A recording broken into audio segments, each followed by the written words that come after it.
To just quickly introduce yourselves, starting with Jara.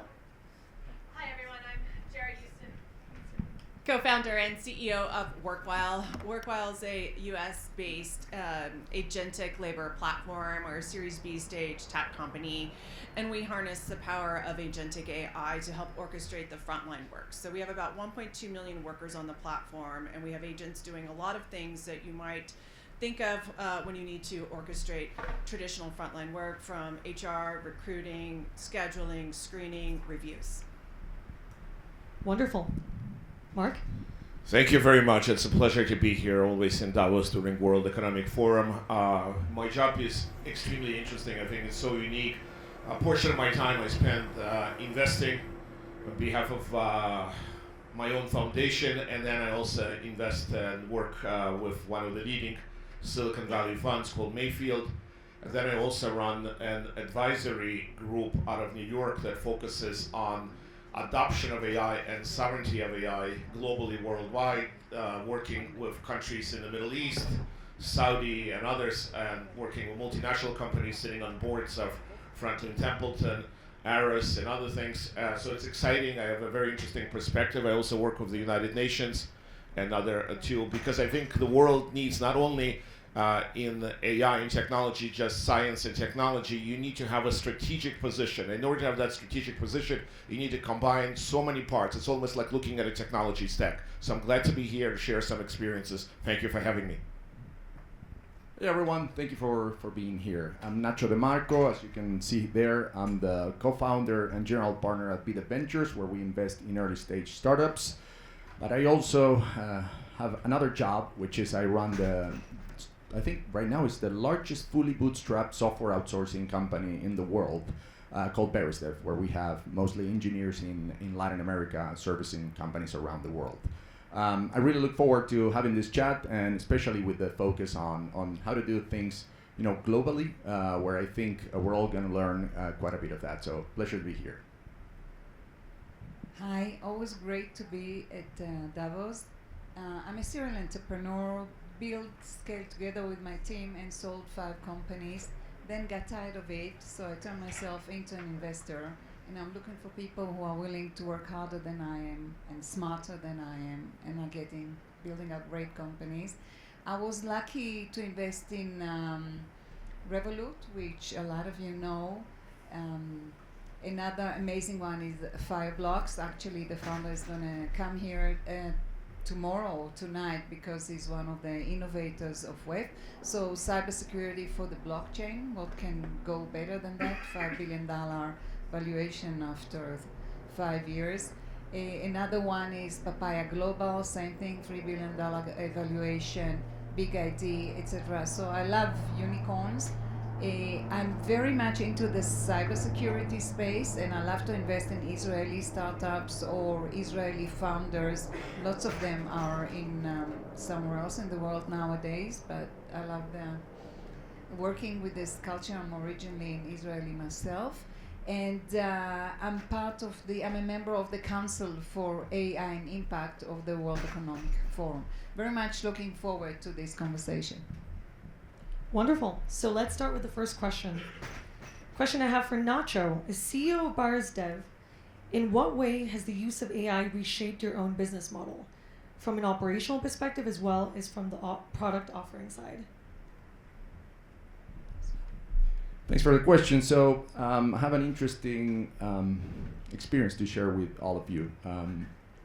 I said one thing which probably I will regret by the end of the year. I said 2027, no more Excel spreadsheets. And that sounds crazy. All of you here have used a spreadsheet in the last 24 hours, unless you were skiing with the other folks.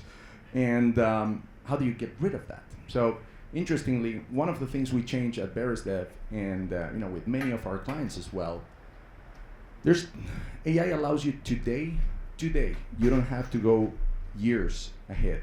Today, to connect all of your systems, all of your data sources, and instead of having a gigantic Excel spreadsheet that tens of people maintain regularly, you can simply ask questions and get results. You don't really want to see charts every day numbers, 100 numbers, which two individuals interpret those numbers in a different way. You really want to know, are the sales going up, going down? What region is underperforming? What region is performing?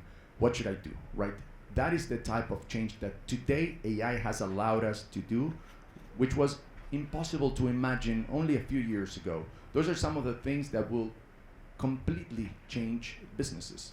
Instead of having hundreds, thousands of people providing support and generating data, you can today just go use AI, get access to everything in your systems, in your calendars, in your emails, in your call transcripts, everything, and know immediately, instantly, everything about your company. Wonderful. Anat, as a serial entrepreneur with multiple exits, how do you find AI meaningfully impact founder outcomes in Europe versus North America? So I think You live in Zurich, so I just exactly. So I think the US is much more into this dream. There is a lot of FOMO within the VC community. People feel that they have to invest in AI companies, otherwise they lose. There is statistics that we read every day about how much of the VC funding goes into AI companies. Valuations are enormous, and VCs go. What's interesting is that the seed and pre-seed and the younger companies are becoming very, very popular. So there is a lot of money being channeled there. In Europe, it's like, and I've seen statistics, I don't know, probably comes from AI extrapolation, so I don't know. We need we need to take it with a little bit of precautions. But they say that it's 10x what is being invested in AI in the US compared with Europe. Europe is much slower. Europe is extremely focused on the risks that the AI implies and about regulation, governance and regulation. That's what I hear. So again, valuations are enormous in the US. There's a lot of money going into it. The founders are the ones that dictate the tone, and they come up with amazing prices for the startups. What we do see in Europe is involvement of the public sector in this funding, because Europe is afraid that it's going to miss the train. So Mark, as an authority in AI advising international organizations and as a successful private investor, how do you see the US versus Europe's adoption of AI? Thank you. I think it's a very fair question, where we are in the neutral country of Switzerland, so we could talk freely. Hopefully in this room, in Abraham House, adoption rate in the United States, specifically in AI, is through the roof. Adoption is close to 80 to 90% in major industries. It doesn't mean that companies are adapting from completely from a business direction or business units, but they are adapting it at some point. And the companies are really focusing their strategy to be AI first or AI native. So we have this massive adoption in the United States. In the United States, we have close to 5,300 data centers. So we understand the value that we have to have massive compute. We need to have enough energy and power, and we have to have a whole complete solution. And we do have a complete solution. In the United States, we have a solution that we are focusing on chipsets. We're doing an incredible amount of stuff in foundation models. I think we have probably close to 90% of the foundation models across in the world. So in this adoption, what we see in the United States moving very aggressively, it sees the value, the business community sees tremendous signal and value that AI is going to drive the world, and it's going to be AI and humans that are going to be taking us to the next generation of this agentic revolution and then physical AI revolution. What's happening in Middle East is also amazing, that I have to tell you. I look at the countries like Saudi Arabia and UAE, I spend a lot of time there, and they understand the value, and they spend capital unproportional because they know that they got to build a new economy, a new digital economy, because they see AI not just as a tool, and they want to become a major player, not only on compute, but actually applying and creating better societies, better cities. What's happening in Europe? It's devastating. It's hard to watch. I don't know what people are doing and what countries are doing, what are they working on. You could only do so much. You need products, you need innovation, and then you focus on risk mitigation, and then you focus on governance. But Europe got it from a different direction, focusing on avoiding total risk, not able to get any funding, focusing on issues that, okay, we need to be compliant with this agency or that agency. I invested in a company in France, and that company, without withholding the name, can't compete in Europe. They're basically open an office in Dubai, in Abu Dhabi, because that's where they see the market. So Europe is going almost 100% on this risk reduction, on governance, and on ethics, and it's all fantastic. You need all of this to make sure that technology and products are going to be safe and steady over the years and comply with public policy, but you got to get there first. You got to build the foundation, and you got to make sure that you have the right, solving the right problems, and you attract the right people in the world, and you pay them exceptionally well, and you bring the most amazing talent, like what we have seen in the United States, the towns of Austin, built from scratch, and other places. Europe has to do this to succeed for their own governments, their own countries. Otherwise, they will fall completely behind, and they're not going to be able to catch up. And let me tell you, ladies and gentlemen, 2026 is going to be an amazing year. It's going to be the year of leaders and laggards. Who will lead and who will lag behind? Almost like Eastman Kodak. I want to point to that example. I spent a lot of time in upstate New York, but we can't have, Europe is dear to me. I was born in Europe. I was born in Ukraine, and and I came to the United States in 1980, and I want to see Europe succeed, but it has to change its ways very, very quickly. And it has to develop a successful plan and execute quickly, and have access to capital, family offices, tremendous amount of family offices. You are taking a long time to evaluate all those deals, and those deals end up in Silicon Valley, they end up in Menlo Park, and we fund those deals. That should never happen. Thank you.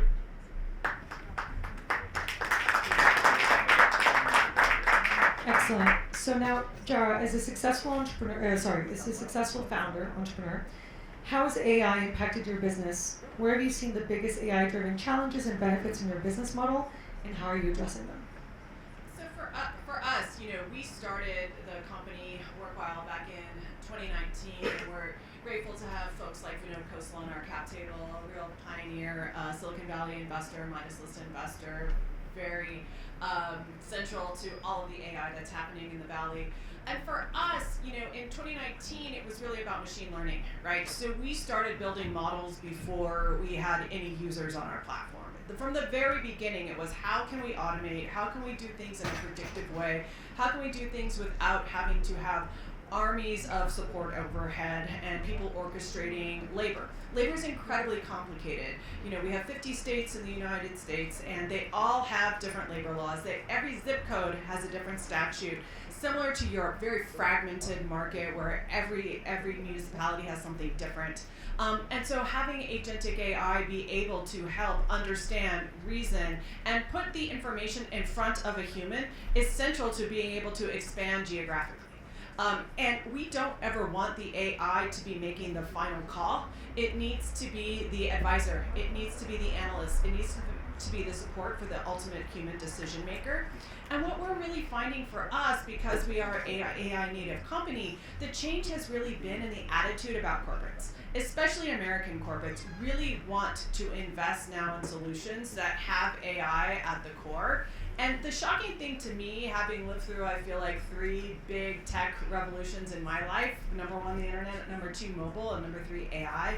I remember in mobile, corporates were lagging. If you remember back when the iPhone launched, corporates were like, oh, do I need an app? I'm just going to have a website, a mobile optimized website.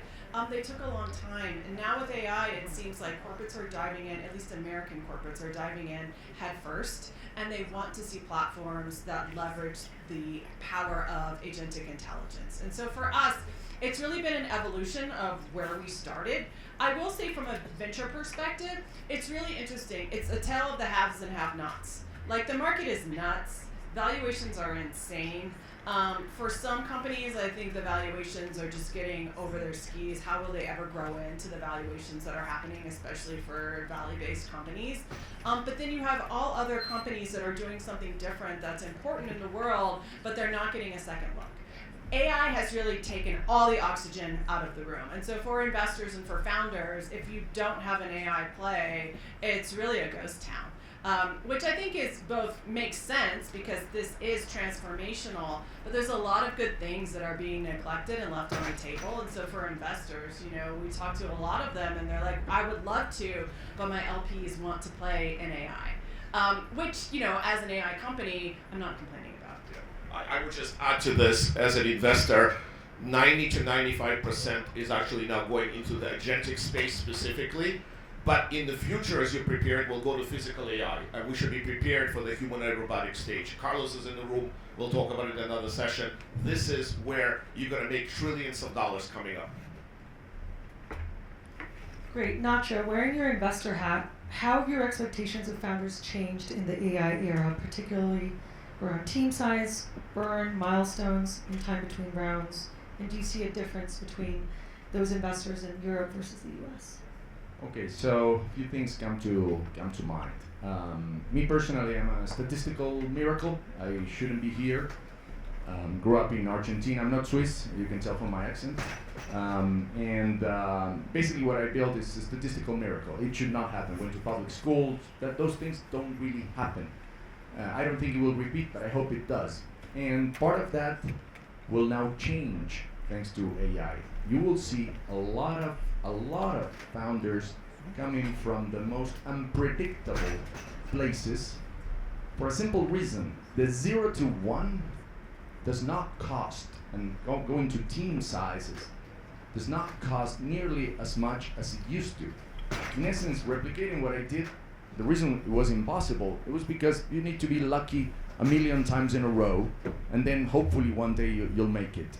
But today, we're in a situation where technically you don't need a lot of money to really come up with an idea and bring it to the market. Of course, the 1 to 10 is a different story, but the 0 to 1 can happen immediately and will happen. You've seen companies reaching insane valuations in just months, right? Where that was just simply impossible in the past. And when it comes to resource allocation, if you will, you really don't need a lot of money to get started. You really don't. Investments themselves, they are not going to be necessary for a lot of founders anymore. They may just do it as a side job at the beginning when they start, and then we still make it. And then when you take a look at the difference, in a way, going back to what Mark said, the difference I think between perhaps the US and Europe is that, the flow of capital, unfortunately, in Europe still a little slow, more traditional industries, but not necessarily a lot of AI stuff. And unfortunately, that I don't think it's going to change anytime soon. I'm sorry, Mark, I know you want that to happen, but my view is that that's very unlikely to change anytime soon. Great. Anat, from a cybersecurity and information security point of view, where is the risk in AI, and how is risk currently addressed, and what could be done better moving into 2027 and beyond? So I think for both sides, the bad guys and the good guys, the attackers and the cybersecurity defenders, the AI just puts all of them on steroids because it gives both sides amazing capabilities that were not there before. I want to give an example. There are hackers that just scan the market and they say, well, go after the password that all of us, human being, as lazy as we are, just put in 1, 2, 3, 4 or something that is really easy to find. So I came across this fantastic startup that says, so we're going to counterattack this or protect it by looking at the 1 million passwords that those attackers are using. It just gives you the sheer magnitude of things that are happening now. I see every cybersecurity company that I'm now looking into or talking to, they very much make a point of them being AI native and that they use the AI to follow the company's risk dynamically, to generate protocols without an end, to stop the breaches before they happen. to go into the darknet and see what's happening before this thing is coming up. So it's both sides. But what I do see in corporates, which is very strong, is this tension. I'm talking more about European corporates. Maybe the Americans are easier on that, because Europe is big on regulation and privacy. In Europe, corporates use this tension between the usage of AI, the creativity of AI, and the leverage that it can give to a corporate, with the excuse of cybersecurity breaches or governance, etc., etc. So this is what we need to learn to breach. And we can breach it in a very creative way. I give another example of a company that I will probably be investing in very soon, which says, yeah, you've got the young guys in the corporates who are sitting there and doing vibe coding because they love it and it can help them do their job much faster. The finance guy can write an expense application much faster using AI. The HR guy can select better, etc. But the corporate hates it because it exposes it to cybersecurity risks.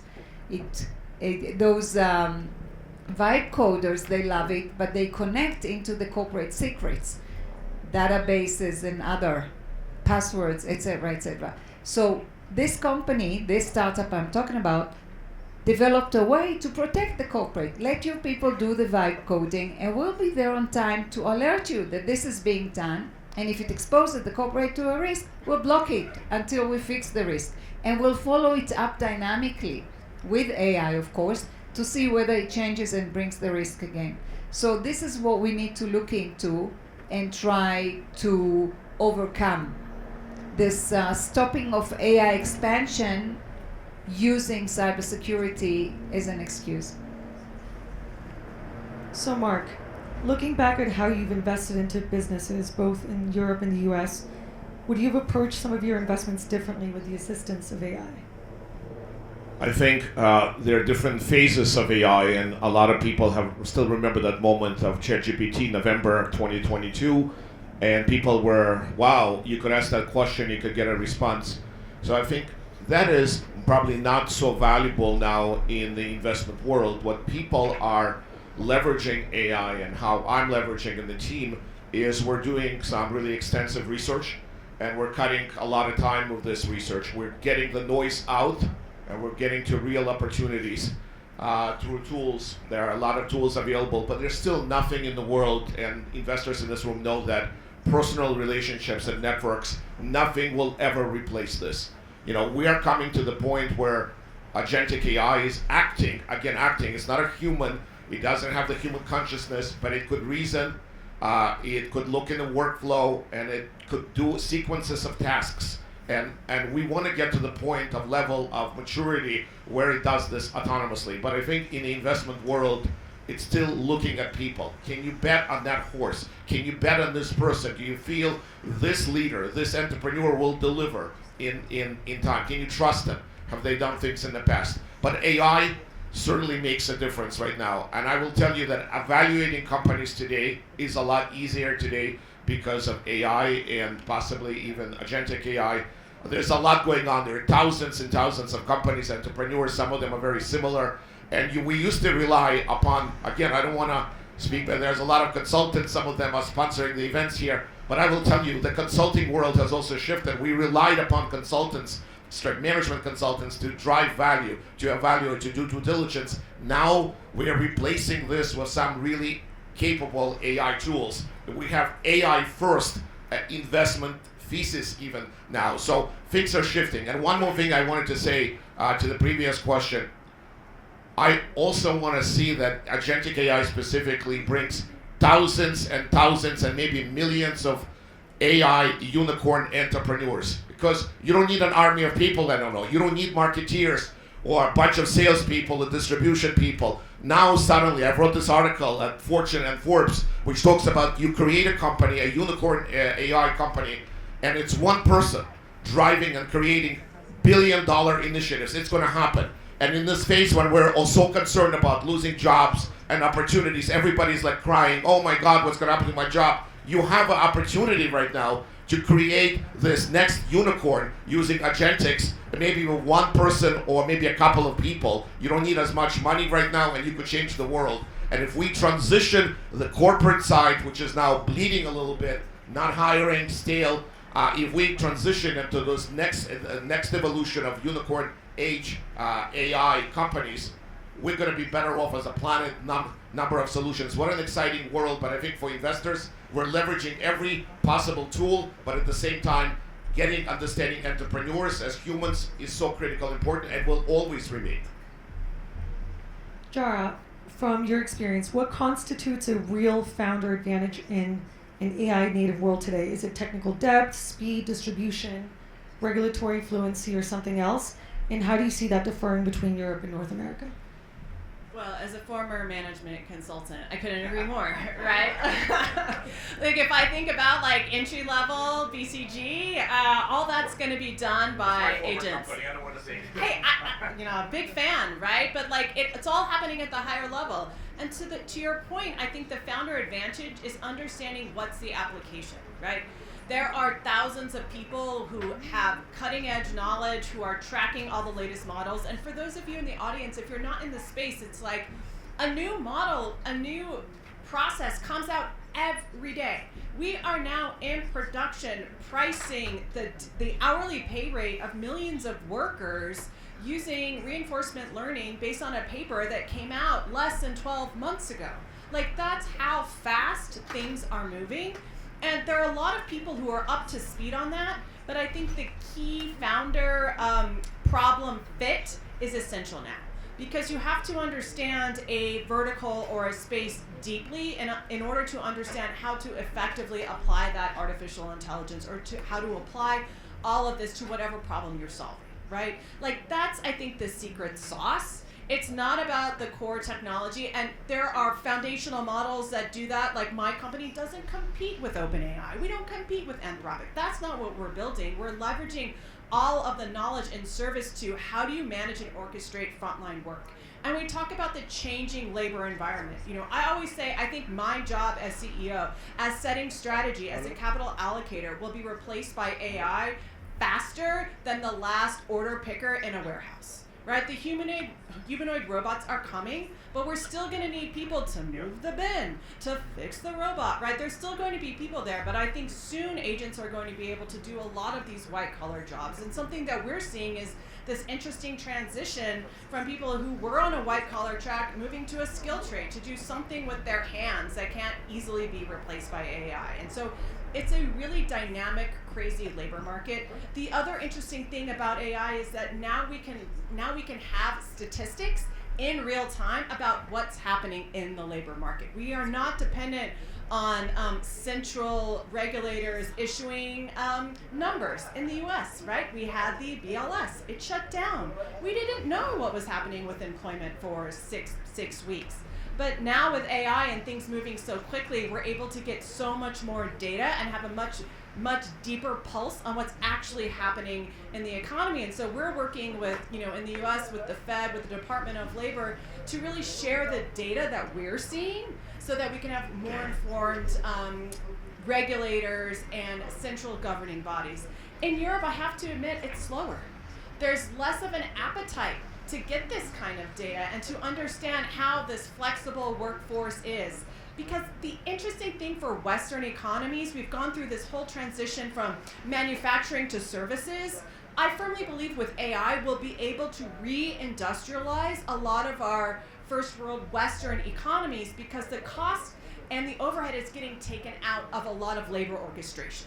Imagine if it could be just as inexpensive to source and deploy manufacturing workers in the US or in Europe as in some Asian nations. That would be really exciting. In the US, we have a lot of overhead. If we can take that out, we can deploy the actual workers and reinvest back in them. And that's something that I think isn't getting talked about. We don't talk about the impact of labor on the front line other than, oh, the robots are coming. That's true, but there's so much more we can do to orchestrate and make things more flexible for both sides of a labor marketplace, which for me, as sitting in the center of supply and demand for labor with a worker-first ethos, AI is going to be transformative.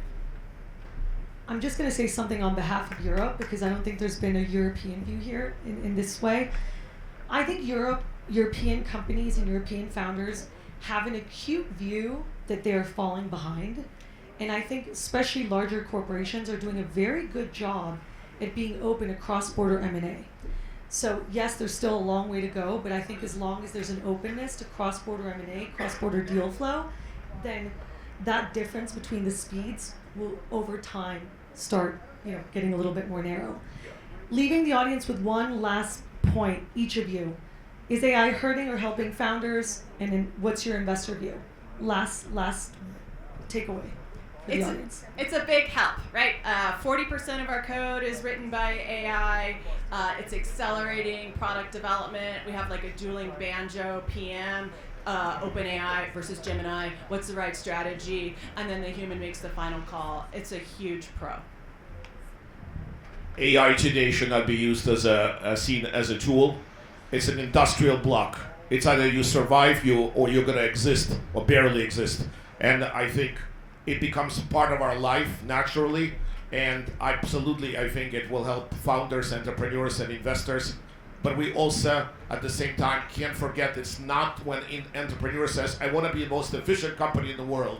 I want to walk away immediately. Because it's not only about efficiency, it's about our humanity. It's about our sustainability. It's who we are as people.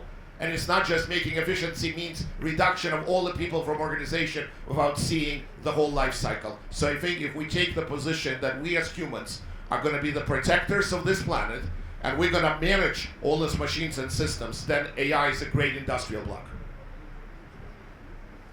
I not only think it's helping founders. Either you ride that wave or you're out of the game. I think there will not be successful founders who are starting companies today who are not completely AI native. If you don't think about that and you want to start a company, you are doomed. So I think it's going to not only helping founders today, it's the only way, and this is absolutely revolutionary. Nothing will be the same, and the market will not look anything like it looks today in the future. So I have 2 points. Fully agree with that. What about the companies that were established 7 years ago? So I see all of them that running to dress themselves as an AI player, and each of them is putting some AI brush on it. This is my technology, this one, and a lot of it is coming from this FOMO, and it's fake, and it's not going to help. So one. The other thing that I see, it's probably from my point of view, because I do a lot of B2B and I help founders to connect with corporates. I believe that the big money at the end of the day, at least for some of the market, comes from the corporate. So some things still stay the way they were. You might have the fantastic AI invention. You might be as smart as hell, but you need to generate revenues. You need to be able to accumulate POV and good ones from good numbers, from good names and good logos. You should be going after the Fortune 100 because otherwise the top line, the orders that you'll be getting are going to be not meaningful. And what is more important, you've got to have the understand the human context in the corporate world. And at least in Europe, they are not as advanced as they want to be or what they tell us about themselves. I've been bringing AI companies to serve and help corporates in Europe, and I heard things like one of the largest telecom, and this was an AI company helping them to sell better using AI, leveraging. The answer was, our people, our salesmen, they don't want to use AI. This is why we're not going to buy your product. Or vibe coding. Okay, in our company, we don't allow to do vibe coding, so we don't need your product.